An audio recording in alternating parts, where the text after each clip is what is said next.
Well, thank you very, very much for your immensely warm reception. In the early 1970s, the great challenge amongst all mountaineers in the world was the southwest face of Everest, climbing the highest mountain by the very, very hardest route. The big challenge of the southwest face of Everest is really this wall of rock here. It's at a height of about 8,300 meters. And suddenly you're getting technically very, very hard climbing. It was something that I desperately wanted to do.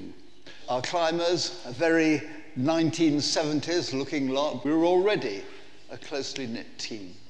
And so we flew out to Nepal, and there, of course, we met the other incredibly important component of our expedition, and that is our Sherpa team. And we did something else that was quite revolutionary. Mike Cheney, who was my base camp manager, and he said, look, I think you want to have a change. Don't get, an old seasoned Sherpa. Get one of the new generation. Get this young Sherpa, Pertemba Sherpa. He's only 24 years of age. But I believe in actually listening to good advice and always having your ears open. And so I decided, yes, we'll ask Pertemba. And that was the best thing we ever did. PT. This is our approach. We arrive in Kumjong. This is our base camp. So now we get through the Kumba Ice Fall, and we just reach at camp 1. And now from camp 1, and we're just moving quite fast through the Western Kum. And we establish the base camp very fast. And the Western Kum sometimes is not very easy to make a route. Sometimes we get big avalanches. And so we have to be very careful to make a route in the center. We established camp 2, very nice place. Our camp 3 is right here. And then we established our camp 4 here and camp 5. And so you can see our camp 2, our advanced camp 2, way down, and now we're just starting on the face. My plan of campaign was just for 2 summit bids. 2 in the first summit bid, 2 in the second summit bid.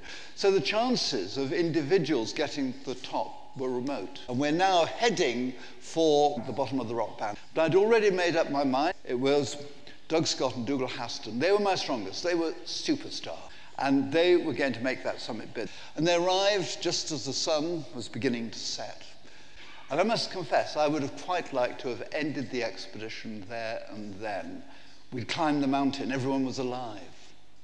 But I couldn't possibly do that because I owed it to the rest of my team. And our success had been so great at this stage, our logistic power, that I'd actually expanded the second and the third summit bids.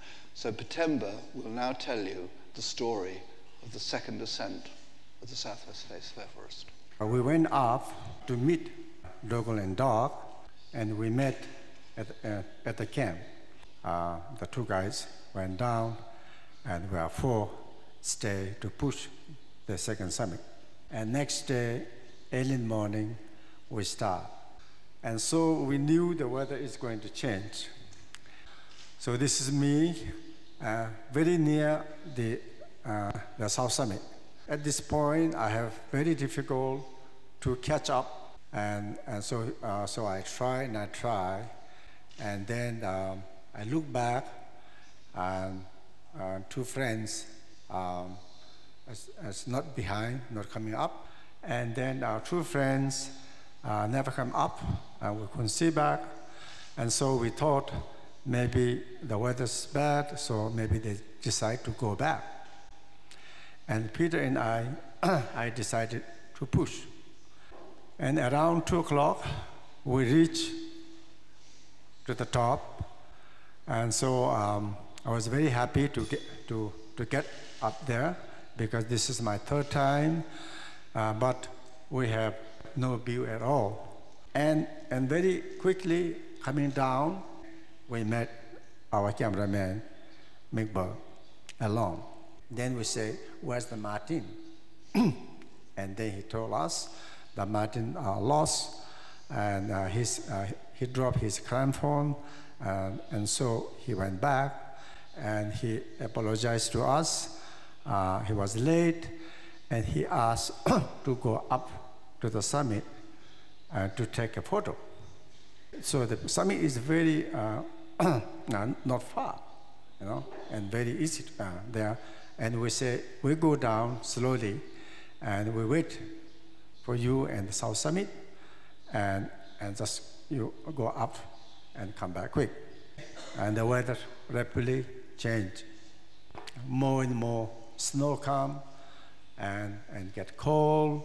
But Peter and I was waiting, and we wait for Mike, and he never come down. It was very, very cold, getting cold, and very late. And we have no fixed rope on the way down.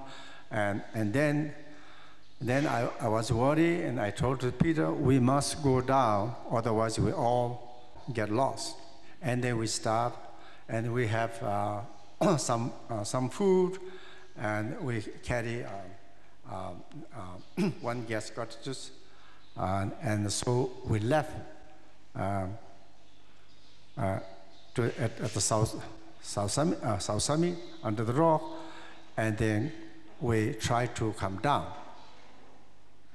and then we get lost, and luckily the clouds a little bit move, and we found the fixed rope, and then we reach around 7 o'clock to the camp. We have very little food and very little oxygen, but we have a lot of gas. So we're very lucky. And the next day, continue bad weather. And next day, we thought maybe the day is clear, we go up to look, but there was no possible. And all day long, we have a bad snowstorm. And then we say there's no chance, no one is to live that condition. And so we lost one of our great friends. So the 8th of September, the weather was clear, and we three tried to come down, and that was, I found, very, very hard. And somehow we managed to come down all the way to Camp 2, and so we have very, very successful expedition. But at the last, we lost one very, very good friend, and it took me for almost 5 years to recover. Thank you very much. Thank you.